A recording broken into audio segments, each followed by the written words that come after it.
Hello. Hi. Hello, Billy. Hello, Hello, Johnny. I've got a thing for doing Shalom, Jackie, at the moment. I keep getting that, Rachel. Friday night dinner date thing, isn't it? Yeah, Friday night dinner. I like watching that at the moment. It's good. Well, for those of you who have joined us, thank you very much for joining us, and everybody else out there in all the different formats that this is going out in now. X, Twitter, no, X is Twitter, isn't it? X, Instagram. In fact, I better check that's running now. The Instagram one, is that running? Is that running? Is that running? Go live. Evening, Tony. There you go. Right, that helps, doesn't it? Let's come back onto here. Right, so we're out on Twitter, X, Twitter and X, Twitch, Facebook, YouTube, and something else, and I can't remember what the hell it is. But yeah, and we're on the Things Network and the Simply Spooky Network and everything else. So yeah, for those of you who have been living under a rock, you'll probably know that we went and did our first Dark Mirror radio show investigation up here in Yorkshire at the weekend, and we'll get to it in a bit and tell you what happened. But Wayne came up, and Andy and his missus came up, and the landlord and landlady of the pub were there with us, and of course my other half Rachel was with us as well. And it was actually a really, really good investigation. So yeah, but and also Wayne's arse is now famous. It's now famous. It's haunted, you see. And every now and again, you get a smell of sulfur, and everybody goes, "What the fucking hell's that?" And then Wayne's there going, "Sorry." So yeah, you know, we all know where that's come from. It's just, anyway, I take it was good. Yes, I'll take it as Andy. Hi, Rita. Yeah, hey, everybody else. Willow, everybody. We did have an amazing time at the weekend. I would like to state that the only reason why it was like that was because of protein. He made Rachel gag in the car. Oh, that sounded terrible. That sounded terrible. She was sat in the back seat, and he went, and the windows were up, and she was going, "No, that's not very like that." So yeah. She's not forgiving you for that. The only thing I can say is it's better out than in. Yeah, it was definitely better out than in, but not out and in an enclosed space. I opened the windows. Yeah. And I apologised. There you are. Right. Oh, and there's Andy. Oh, hiya, Andy. You all right, mate? Andy and Laura are watching as well. And they're the landlords of the new inn over at, I can never remember the name of the place. Thornton Ladale. That's it, which is where we did the investigation. Very nice pub, and we will be going back investigating the rest of the pub at some point, hopefully in the summer. So stay tuned. I'm not going to say too much because, like I say, we'll get to it, and we'll talk about the investigation in the last half of the show. But UFOs. I have seen a lot of stuff. I've done. If you see me posting things up on the Dark Mirrors wall, but there's been a lot of stuff happening in regards to hi Melody, in regards to there's something coming UFO wise, and the governments know about it. And I've noticed there's been a few obscure posts being put up on various platforms, but now they're starting to get more and more and more, and it's more and more. Upscale and high up people who were saying, "What's going on? What's going on? What's coming? I could see that there's something coming. What's going on?" So I have no idea what it is, but I have been keeping an eye on it and trying to follow down the rabbit holes. But when you get down the the MUFON have been hacked. MUFON have been hacked, and their main servers have been blocked out. They're locked out of their own servers. And I think that's an inside job. It's either an inside job or it's Bobberman. I don't think it's. Sorry, that's what I meant. Bobberman, yeah. Yeah. The reason we say Bobberman is because when we've said the proper word before, we've had all our comments and everything shut down on every single platform. So we say the word Bobberman, so it doesn't. It doesn't. Howdy from Kentucky. Well, good evening there, sir. That's I mean, watching on you. I mean, obviously, MUFON worldwide, they haven't really had that many issues before, and now Yeah. all of a sudden, their servers get hacked. It seems a bit strange. Aliens.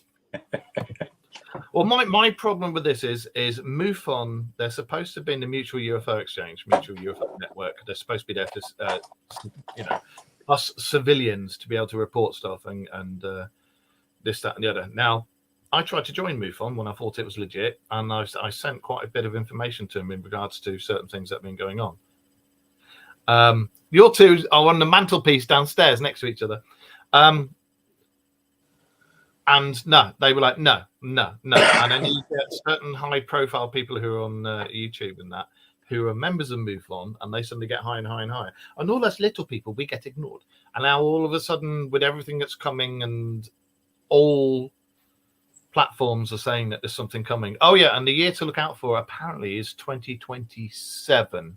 Apparently, that has been predestined and prearranged with all presidents and heads of states. That is when our brothers, neighbors from other planets are going to come and go, Shalom, Jackie. And they're going to come along and say, hey. So 2027, apparently. But if you remember last year, we found out that this year, 2024, something major is going to happen in the UFO world. Is this the start of something major, or is it the start of Project Bluebeam? Because you can't trust the Bobbermans. What do you think?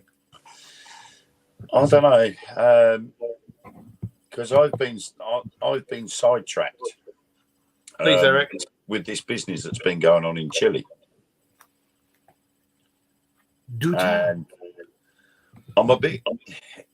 it's a bit worrying, really, to be honest, because I've had to sort of double check it and look at different sources.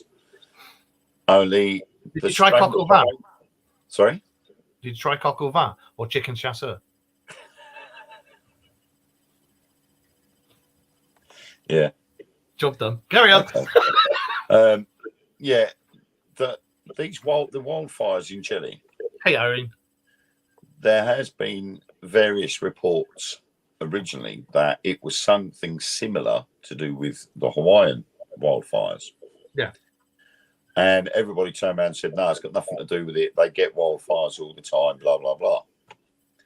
Only it seems a bit strange that, yet again, as with the Hawaiian ones, anything that was blue wasn't touched. Yeah. We were talking about that, wasn't it, when you came down? And I find that whole thing bloody weird.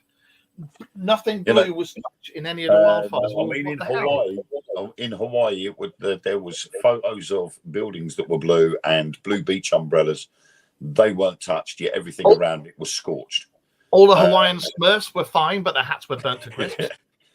But yet again, in Chile, there was a blue building, and they literally a camera car had gone down the street, and you could see all the people trying to clear up the mess, and all the burnt out cars and everything else was absolutely wrecked. And yet this one blue house and the trees was intact.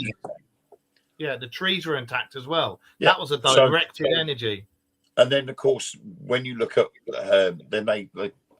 one of the sources I saw, they literally showed you the blue house. They showed you the devastation, and then they showed you this laser going over various types of material, and all the different colors of material caught fire except for the blue one. Which is weird because lasers use RGB as well. Light amplified source of emitted radiation. What's so special about blue? But then then someone had stated that the CERN satellite was over Hawaii. Yes, I read that. Yeah, that's right. It was also over that particular town during that wildfire.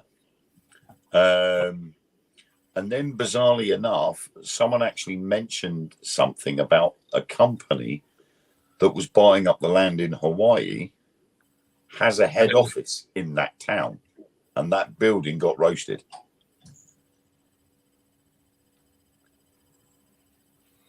Someone not happy.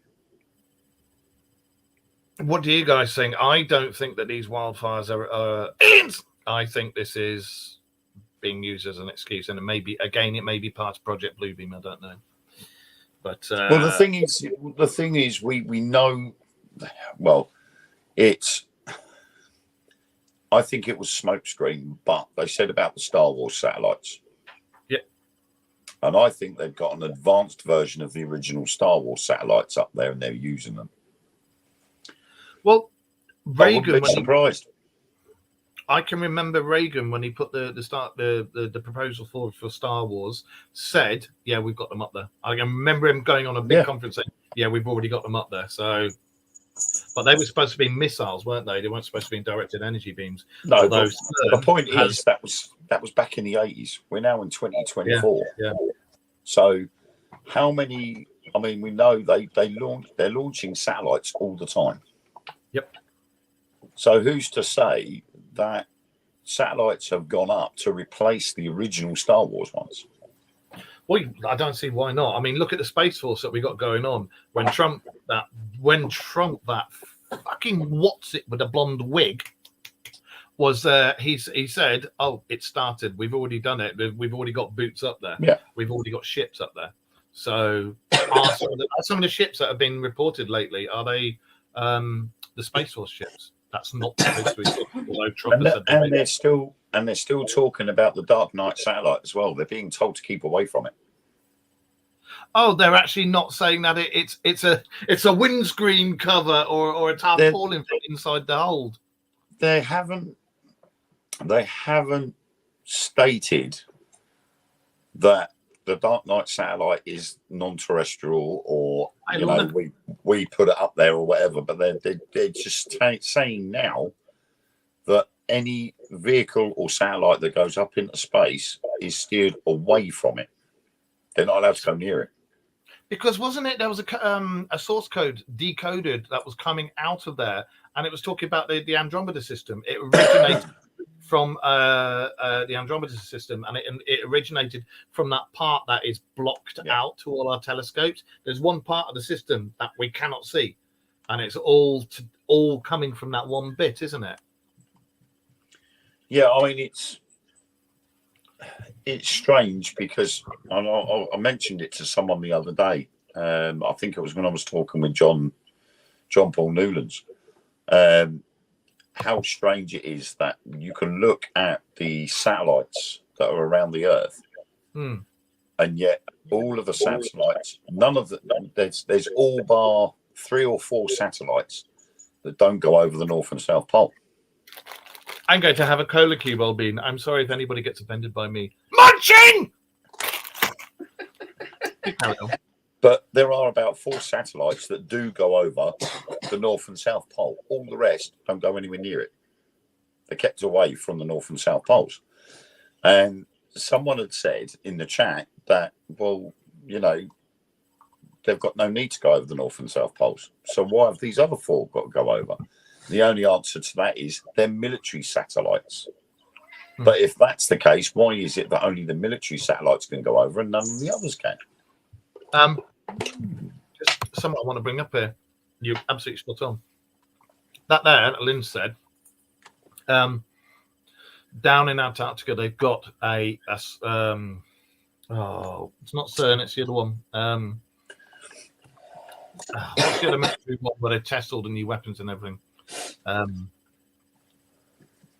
never remember the acronym. Anyway, they got that down there in Antarctica, and they have got a direct beam energy weapon based on the original radar from the Second World War. Because our original first lot of radar, not new lot, the very first original radar was knocking out UFOs. The government knew about this because I think the first one that was ever knocked out was 1943. Don't quote me on that. It's 43 or 44. And they discovered that the original radar, if focused into a beam, could take down certain UFOs. And I know they've been working on that for years and years and years and years. A whistleblower came forward and said, yeah, actually, I was working for DARPA. And down in Antarctica, where they've got one of their research bases, and they've got a directed energy weapon that can cause not just taking down of UFOs, but it can cause earthquakes and wildfires. And they've also got the laser program that they're trying to put on the planes and everything, that they've said one in space doesn't exist, but again, the whistleblower said it has, and it does exist. Is that what's causing these fires? But they have directed energy weapons now, and they've had them for a while. The same as rail guns, which fires aluminium shells at the speed, almost the speed of light. Yeah. They said they don't exist. They have been in existence since World War II, and railguns used to be on trains. That's why they're called railguns. But they've had portable versions of those since the mid-'80s. Now, I know that purely from my late father, who was MI6. I know they've had railguns. And I'm telling you now, they've had railguns, and they've still got them now. And then they're doing more and more and more and more stuff. And they're still going, no, we haven't got anything. Bollocks.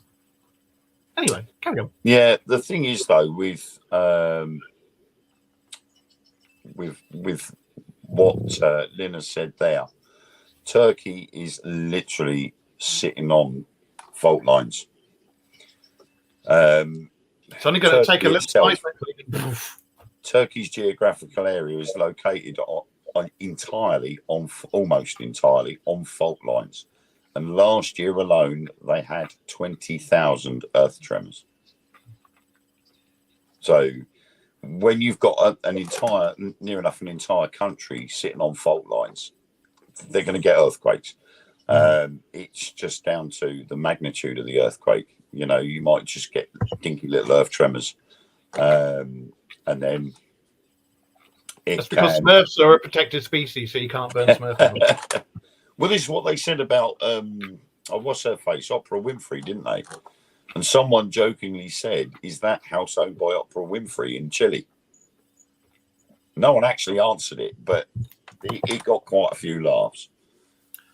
A fault line is where, God, how do you explain tectonic plates? Right, tectonic plates. When the Earth formed, you had the tectonic plates and the continents, and the tectonic plates are where they either hit each other and form up, which turn into mountain ranges and volcanoes, or one goes under the other. And normally, when two tectonic plates meet, they come together, and then all of a sudden they snap. Yeah, and that creates the earthquake, or they come apart, which is then when you get the volcanoes, which will also bring earthquakes. And then go like that. Yeah, or one goes under the other. They move in different ways, but that basically is when there's the sudden jolt and you get the earthquake.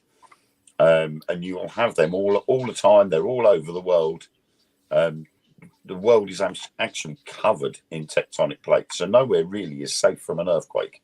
We actually, Lorna, we've had lots of different continents that are now under the sea, and that's due to tectonic plates rubbing up and causing whole continents to go badoof. And they think that the Turkey one, because it takes out other countries that surround it as well, if those go, that particular part of Europe will go under the sea, and it'll cause like a pressure system. It'll cause another one to rise up, like Lemuria or Mu or even Doggerland, which were three. Doggerland used to connect the UK to Europe. Lemuria and Mu were between Asia, Australasia, and the bottom of Africa, and that all around there. Right. So there are 7 major tectonic plates and 8 minor ones, and the largest tectonic plates are in the Antarctic, Eurasian Peninsula, and the North American plates.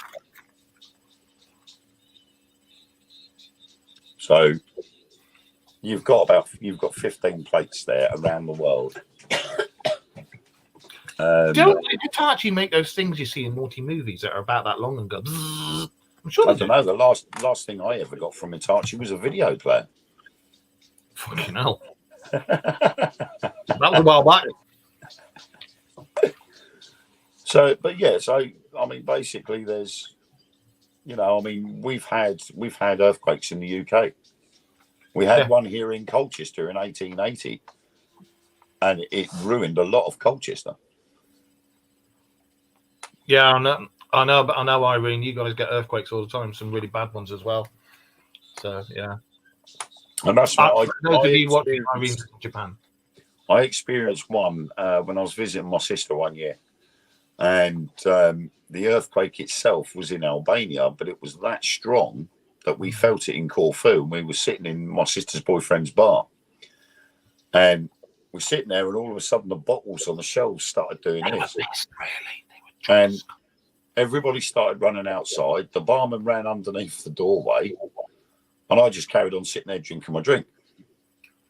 And he's going, "What are you doing? What are you doing? You know, get outside, get outside." I said, "No, it's all right. I'm not moving nowhere." And he went, "Why?" I said, "The first bottle that comes off the shelf, then I'll think about going outside. But while they're just sitting on there wobbling, I'm not going nowhere. There's no point." And of course, it literally lasted 30, 45 seconds, and then it stopped. But everybody was out in the street. And I said, "Look, I would rather get squashed instantly by the roof caving in on top of me than getting electrocuted by all the electric cables that are floating around outside." See you later, Lynn. You know, it's I'd rather get killed instantly than wait to die underneath a load of electric cables. But while the bottles were only just wobbling gently, right then, I wasn't going to entertain it, so I just carried on sitting there drinking. It's crazy, but you know, it's. I mean, obviously they didn't get an earthquake the magnitude that some places get, and obviously if it was that bad, I would have done a run up. I'd have got out quick, but I wasn't too fearful. Wasn't your ass cracking off? Just wobbling. You sure it wasn't your ass cracking off? No, it definitely weren't. All right. Because we've all experienced your ass cracking off. Can you smell sulfur? No, it's Wayne's ass. I don't know. All this that's going on, I've seen a lot of those videos that you're on about with Chile and everything like that. It's very, very strange. Very strange how all the cars are burnt out, yet the trees are safe, the blue houses are safe. Anything that's blue, and it just, you know, I mean, if it is being done on purpose, how did they think no one would see the similarity between the two wildfires? You know, I mean, how many fingers can be pointed at the same wildfires? I mean, people like Corfu and mainland Greece, they had wildfires last summer. Mm-hmm. You know, but no one's mentioned anything being coloured blue there. It was just total devastation, even stuff that was blue. So why has Hawaii and Chile been different? And the only answer is because it was done on purpose. I was going to say some wildfires are real. Like there was one of the California ones. 2 guys have been charged for it. Started by accident. Well, the ones that happened in Corfu last year, it turned out that three blokes were responsible for setting the fires, and 2 of them got caught, and they openly admitted that a big travel firm had paid them to set the fires to clear the ground so that they could purchase it cheaper to put hotels and apartments on. But I bet they took the can for it though, didn't they? So, well, they would have done because they'd have got arrested. They never caught the 3rd bloke, but the first 2 they got done for it. But I suppose when they get released from prison, they'll have a nice little pay packet to share out, because they wouldn't say who it was that paid them. So, you know, and then Turkey had wildfires, but no one mentioned about anything blue there. And obviously, the likes of countries like Turkey and Greece, blue is quite a predominant colour. Yeah. So with the flags and everything, you know, they're flat. Well, Greece's flags, but a lot of their buildings and stuff are blue. You know, no mention of that. So, what's the difference between Greece's wildfires, Hawaii, and Chile? Do you know what? I'm going to have a look into this after we've done the show at some point this week. I'm going to look into whether lasers can actually recognize blue, or if there's a particular type of laser that doesn't recognize blue or whatever. But we'll have a look. Because if the laser came at you, most of your torso will be all right. Just fucking will. That'll just scorch everything else and just leave your torso alone. Yeah, I'll tell you another thing to do. Never ever hold a jet wash. Fucked. Anyway.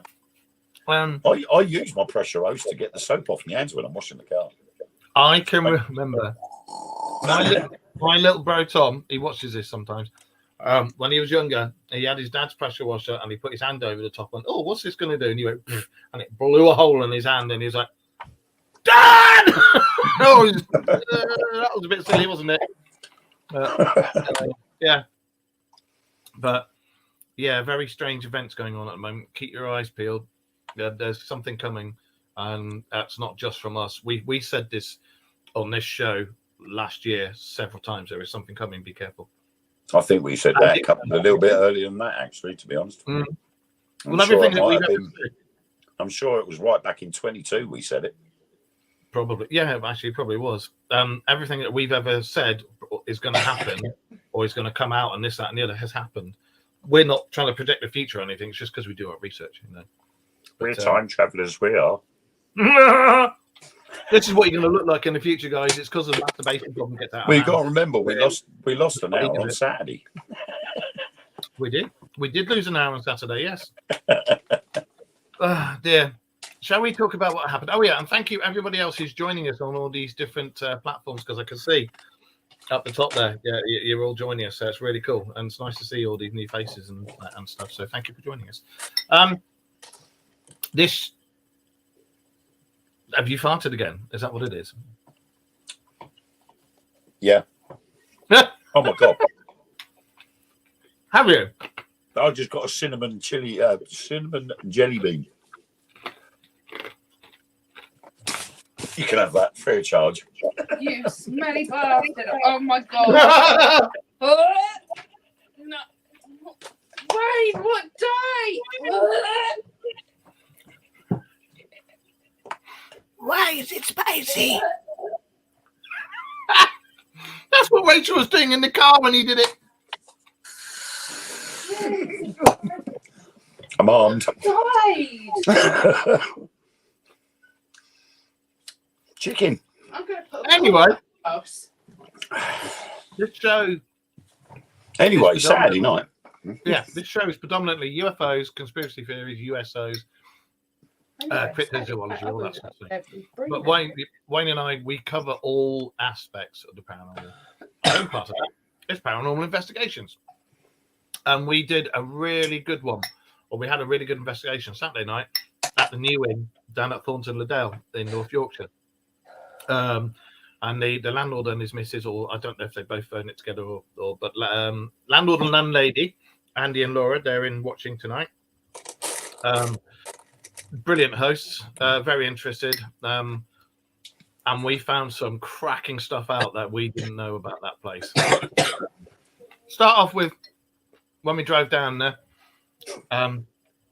Wayne's eyesight failed him and he hit a curb by accident. How's it go?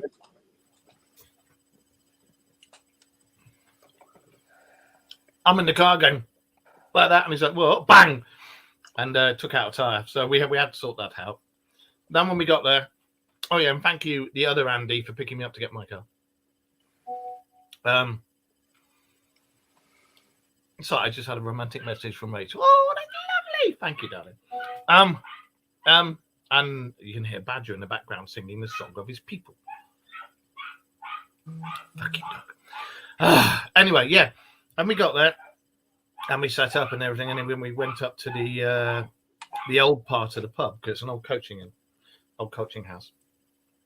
And as you guys saw, or may have not seen, there's 2 videos up on the wall at the moment, because we did the live in 2 parts. And it was just the second part of the investigation was very interesting, wasn't it? And I'll let this young man here tell you a tale. Well, it was all quite interesting, because some of you, those that did see the live feed, we had set up various trigger objects in one half of what was it? It was the old servants' quarters, wasn't it? That's right. Yeah. And it was basically you go up some steps and then there's 2 rooms, and we set up a couple of trigger objects. These are derelict rooms now, aren't they? One cross on a piece of paper, and we set up a chain as well in the shape of a square. So we basically asked if they were there. We drew around the cross. If they were there, could they move one of these objects? And then we also set up what I call my it's a crystal ball, but it acts on vibration. So if anything was to knock it, it would activate and it would make all these funny noises. But most of the things that happened were in the other room. We found a notch. It looked like it had been over a course of time, or something had actually worn this wood. a little groove inside this beam. But we were getting, it was strange that we were getting stuff happening in that Your particular skull room. kept going off at the beginning. Yeah. Eric skull, made yeah. the proximity sensors for us, and we used mine. I didn't know it had been going off. Wayne said, "Oh, do you know it was going off earlier?" It's like, what? So yeah. Yeah, I called out to you as it was going off right at the beginning of the night. No one was standing anywhere near it, and you have to be pretty close to the skull for it to go off. Yeah, you do. And it doesn't just go off at random, which is unusual. And when I tried it at Ruffin Control Tower, it was going absolutely bananas, and then it literally knocked it off the display case.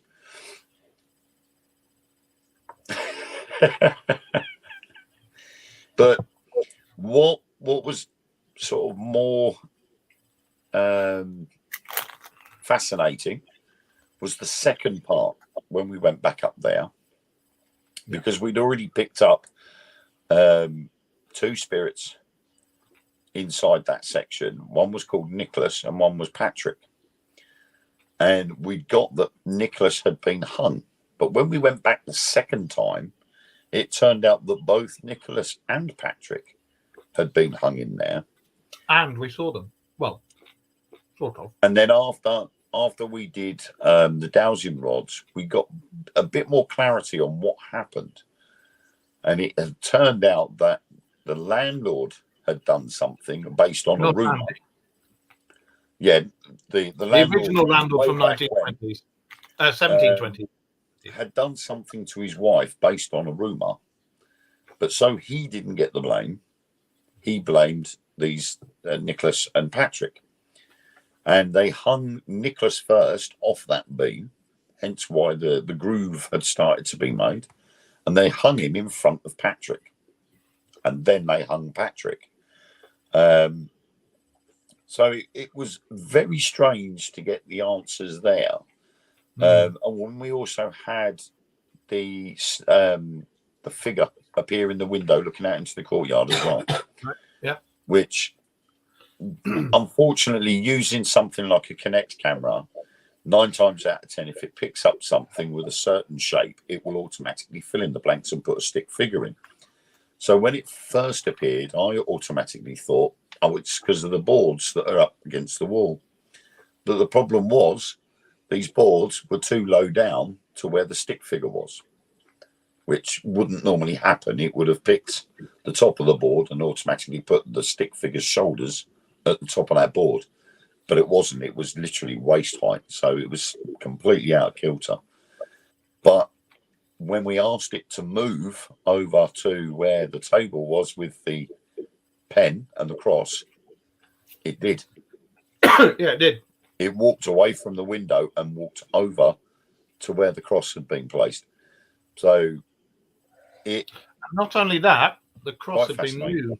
moved a little bit, and it had been moved. Yes, we had the cross moved as well. I think it moved about 0.5 centimetre, and you could clearly see it had moved.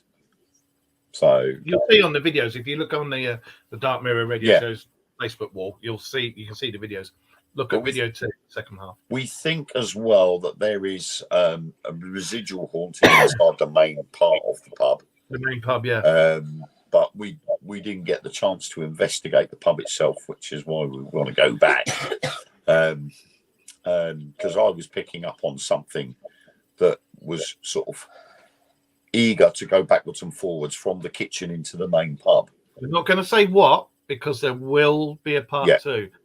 They also have guests that stay over because they're a guest house, and they do food and breakfast and everything like that. So unfortunately, the rooms were all fully booked, so we couldn't investigate upstairs, and we couldn't really investigate the main part of the pub because it was too late by the time we finished doing all this one. It was nearly 3 So so there is something residual in there, but obviously once we go back again and investigate it again, we'll be able to look into things a bit more. But we did get some interesting readings on EMF meters when we first got in there. Yeah. Things like electric cables that weren't turned on were actually given off an EMF meter reading, which they shouldn't do. If there's no electricity going through the cables, the EMF meter wouldn't have any reading. Yeah. The second I got close to these lights, which weren't switched on, the meter reading was going through the roof. And we found it was some of the lights as well. Some of the lights were a lot higher than the others. So, and there was that strange little window, wasn't it? And this building was built between 1718 and 1722, I think it was. You can't actually find out the whole of the village. You can find out all this history on all the buildings, apart from this one building. The records have been hidden away. No, very odd, but they've been hidden anyway. And in this building is it's like a little cubby from a church. Yeah, it's like a little cubby hole. Yeah. And it's solid. It's made of stone, and it has what appears to be like a gargoyle's head and two hands either side, like that. It's got a protection spirit over the top, hasn't it? And it has got an inlay. There is a little inset, and to me, it looked like it was to hold something. There was something would have originally have been placed in that cubby hole, and it would have been of importance. Hence why the gargoyle was sitting over the top of it. I think it was something of importance being placed in there, but it didn't belong to the pub. It's come from somewhere else. So, but it'd been used in the building of the pub. It was, reclaimed from an old church. And again, the problem is without having found any history on the building, apart from when it was built. That's it. There's nothing else there. Well, the thing about Thornton le Dale is it's a very, very, very, very old village, and it goes back to almost 2,000 years, very nearly 2,000 years. The church that's there comes from the original English Civil War. There's still musket ball dents in the church. There's almshouses. There's a lake that we are going to go back to and investigate because it's a horrible feeling when you get near there. There's something horrible up there, and this is very near the pub.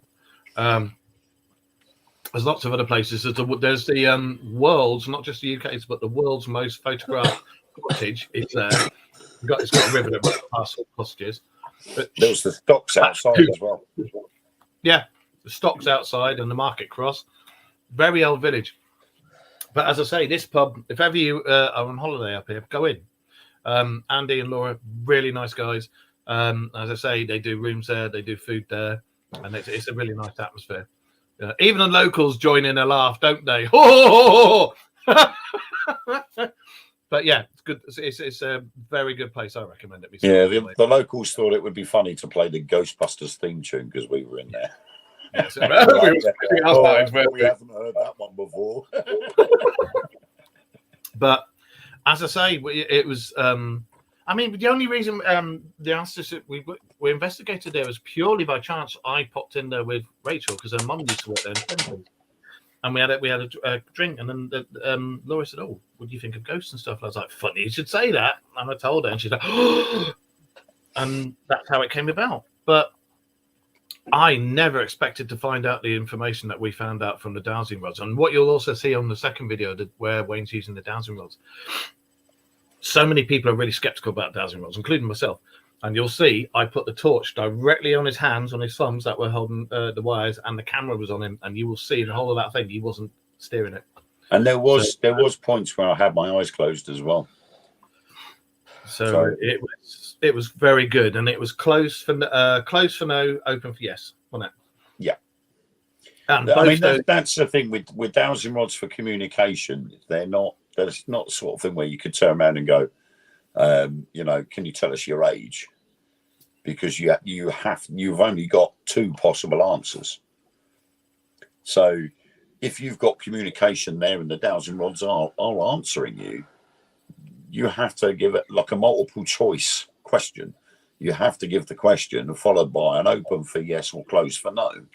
Or are you between open the rods for you're between 16 and 25 yeah. and close them for 26 to 35, things like that. So you gauge what is coming out based on those questions. And that was the course of action throughout that whole experiment. And to get the answers we got were pretty bizarre. One thing we didn't ask though was how old Nicholas was. No, we didn't, did we? No, we didn't. And Ellen had got that he was about 30. Yeah, she said. I remember her saying he was in his which 30s. was bizarre because Ellen was watching the live and she came out with stuff as we were getting it. Yeah. So it was really interesting. It was really interesting. Magic. Eric says I was watching his hands when he did that, not move his hands at all. It was awesome. No, exactly. And I've seen people steering them. I've seen people on Ouija boards moving it, and it's like we tried to use the Ouija board, but there wasn't enough energy. I think that where they kept showing themselves, because we kept seeing them looking out of a window, and one of them was looking out the window, wasn't it? And the one in the other building, he was down near where they were hung, weren't they? Yeah. And it was really weird, that one, when it came up on the SLS where they were hung, because you'd see a figure there and then it dropped to the floor flat, and then go back like that and then drop to the floor flat. And the thing was as well was there wasn't really anything on the wall or the floor that could have signified. There was no shadow or shape.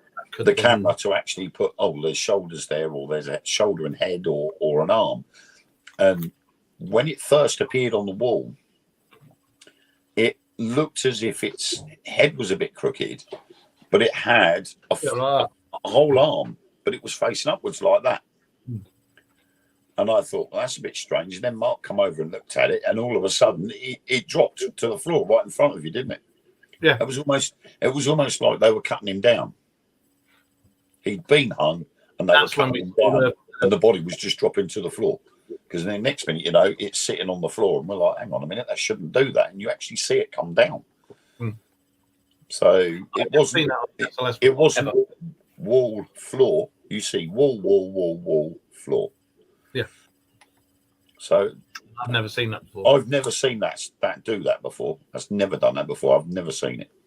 And the thing with SLS is, for anybody who doesn't know what an SLS is, it's literally an Xbox Connect camera, and it picks up stick figures, and that's how it helps you interact with games. Well, that can be used on investigations. SLS cameras, if you've got like shadows on the wall, or if you've got an old building where you've got faded plaster and bits are darker than the other, it'll find a shape and it'll put a body there. Because it was trying to do that in other bits, wasn't it? And we were looking and going, nah, it's not this, it's not that. Yeah, well, we explained to Andy and Laura, didn't we, that it's quite popular with fire extinguishers. Yeah. And I proved it by pointing it at the fire extinguisher, and the top of the fire extinguisher, where the top goes up to the nozzle, it straight away picked up that as shoulders and a head, and automatically put this dinky little stick figure over the top of the fire extinguisher. And then obviously in comparison to the window, there was a few old blackboards propped up against the side of the window, and it literally put the stick figure above these boards. Right, yeah. But there was nothing up there in that particular area to actually fill in the blanks and put a stick figure in. There was just nothing there to do it, yet it was still there. Okay, sorry, I was just reading what. Hang on. No problem, Irene. You have a really good Valentine's Day. And Irene, see you again. I get chocolates on Valentine's Day as well, so don't worry. I do. I know. I'm not. I like me matchmakers. Actually, there's After Eights up there. I've still got our Christmas chocolates to eat. Yeah, those figures on the video, you'll see I go over to where this figure was looking out of the window. And the weird thing is that window looked directly across to two what would have been stables, didn't it? Yeah, the stables and the back of the pub itself.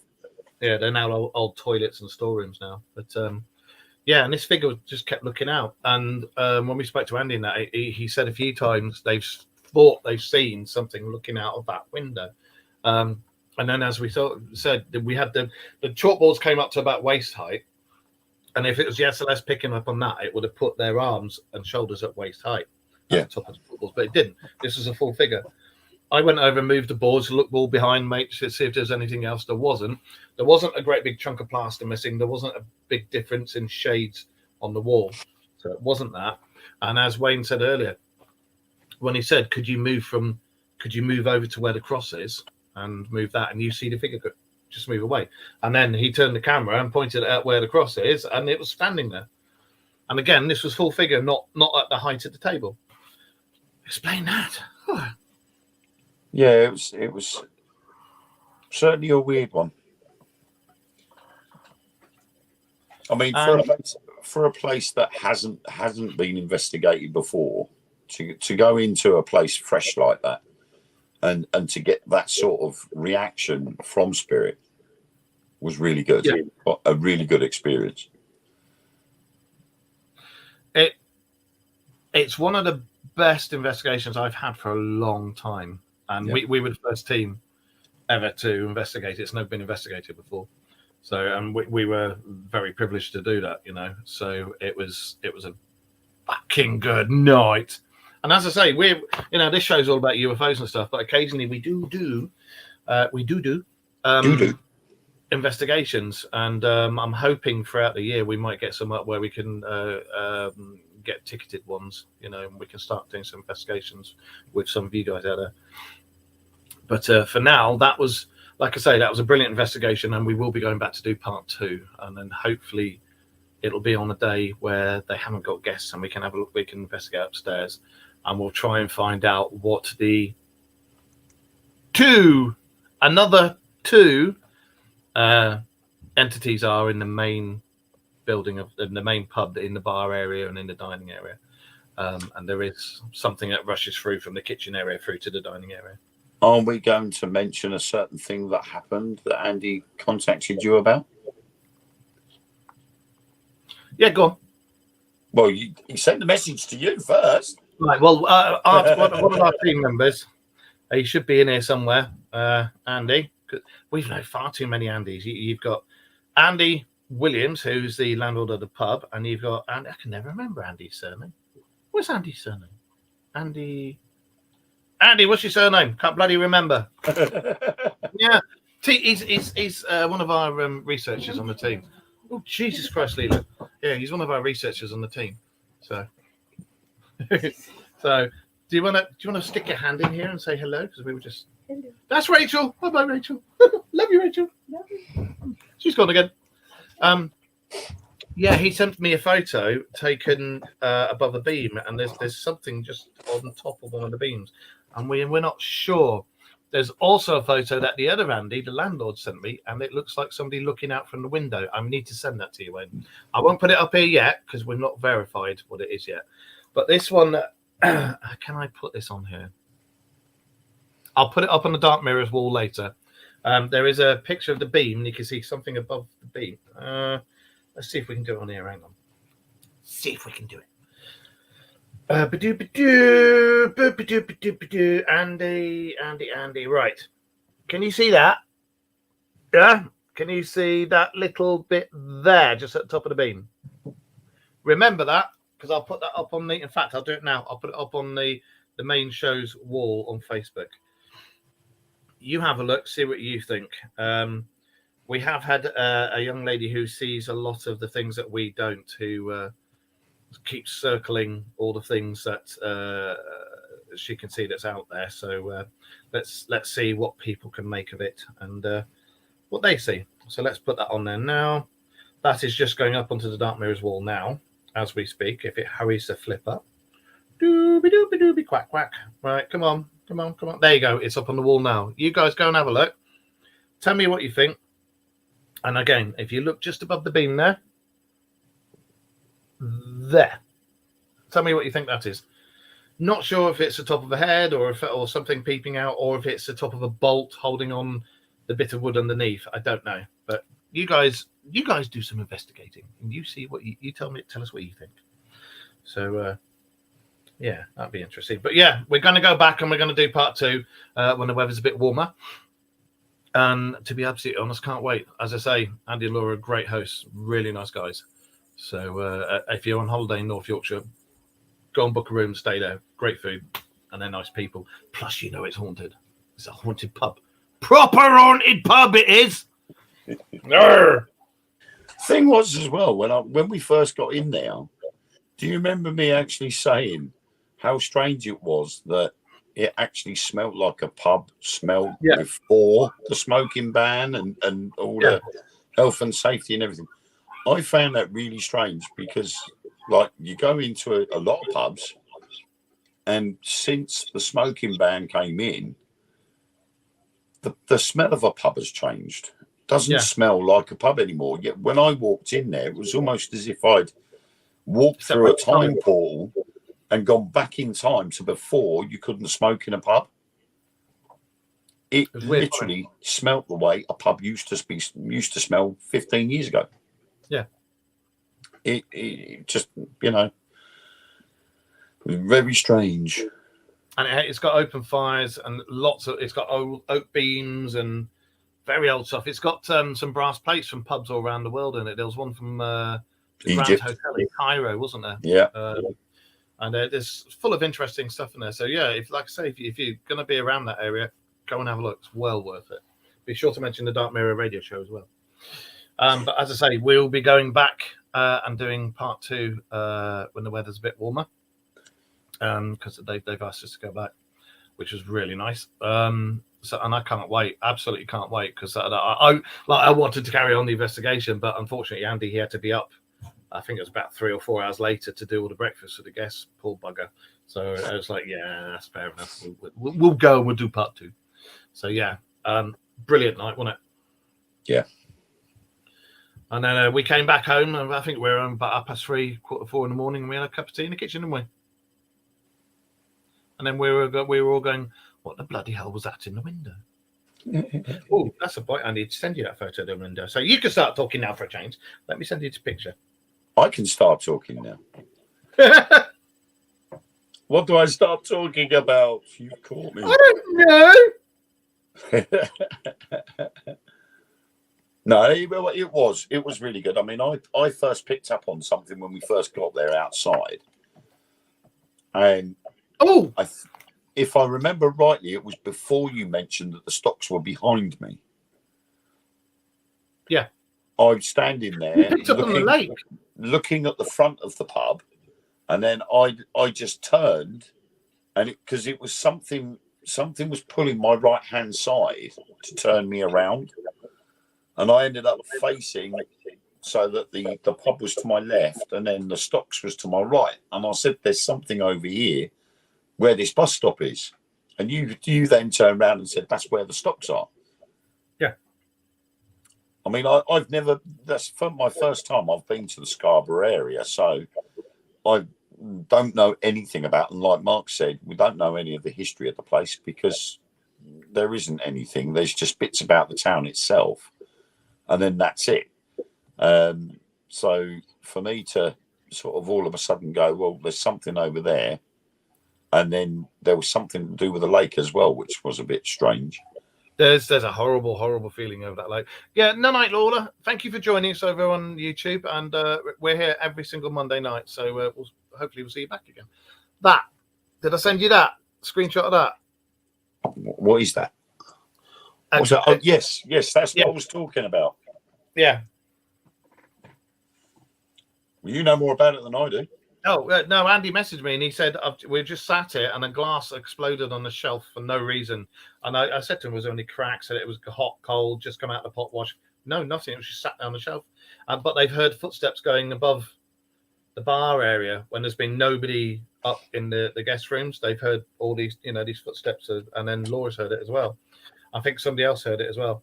Yeah, that's what we were talking about when we first got there, wasn't it? It was about that's right. The and they were footsteps. just sat there, and this glass went poof, and just shattered, and that glass was just sat on the shelf, and it just went bang. And this was after we'd investigated. So, and I did say to him, no, we didn't open up a portal to hell, so you're quite fine. But I mean, personally, I blame aliens. But that's what it was. But brilliant night, absolutely brilliant night. For those of you who like investigations and stuff, go and check out the 2 live videos that we did, because we did it in 2 parts. Have a look at those on the Dark Mirrors wall. But yeah, Matt, good night. Can't wait to go back, and hopefully, young Mr. Wayne will come up and do the second part of the investigation with us. You never know; he might try and bring Mrs. Wayne with him too, because that'd be nice to have her there as well. Because she is rather clairvoyant, you see. So that'd be good. She was eager. She couldn't wait for me to get home. Sorry? I wanted to get home before the kids went to bed, but I got caught in traffic on the A1. So I missed the kids going to bed. And it was convenient they were going to bed just as I was at a standstill sitting in traffic, and they video called me to say goodnight. Yeah. That's cool. So... Well, no, that'd be good. I think in a second we shall disappear, because it is 10:30. But we'll be back to normal viewing next week, and normal talking shenanigans, silliness, nonsense, slagging off politicians, and talking about UFOs, USOs, and big woolly monsters, which is probably me without my t-shirt on in the middle of summertime, but we don't know.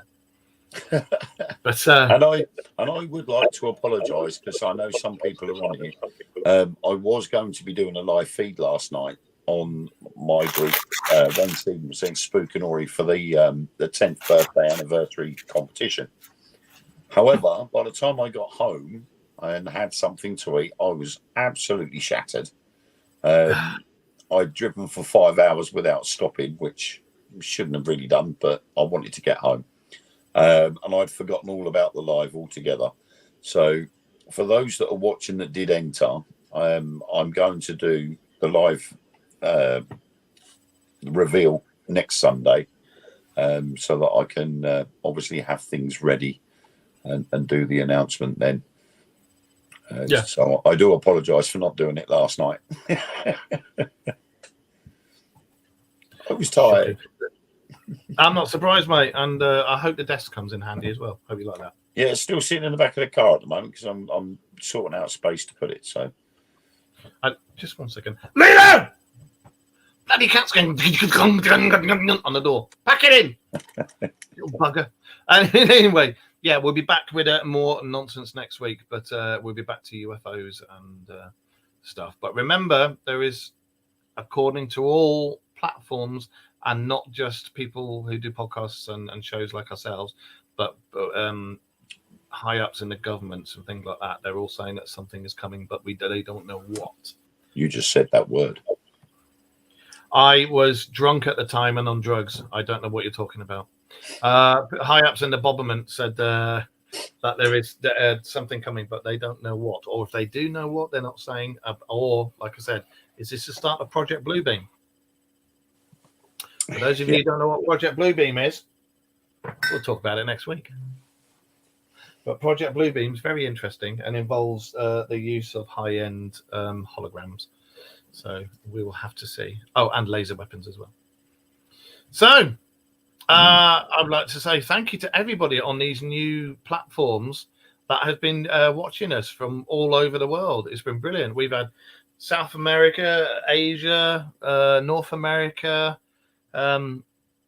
Africa, we all over the place.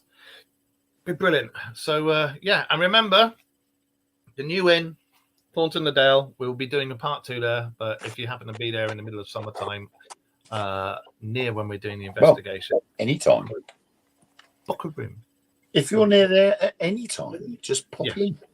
Pop in, have a beer, book a room, have some dinner. Nice place. Anyway, on that note, we're out of here. Thank you very much for joining me again, my friend. No problemo. And we will see everybody next week, 9:30 GMT. So until then, remember, keep it real. Keep your eyes to the skies. If you see anything, send it in to us on the Facebook page, the Dark Mirror Radio Show, or go to the darkmirrorshow.co.uk. And on there is a WhatsApp button, and you can press that, send us a message, and it will come directly to myself and Wayne's WhatsApps. Or you can Facebook message us. If you see anything, send it. Okay? And, oh, yeah, we've got an email address as well, the Dark Mirror Radio Show at yahoo.co.uk. It's co.uk or .com. I can't remember, but it's definitely a Dark Mirror Radio Show at Yahoo something. But if you see anything, send it to us. And we will bring it up next week. So until then, thank you very much. Bye-bye. See ya.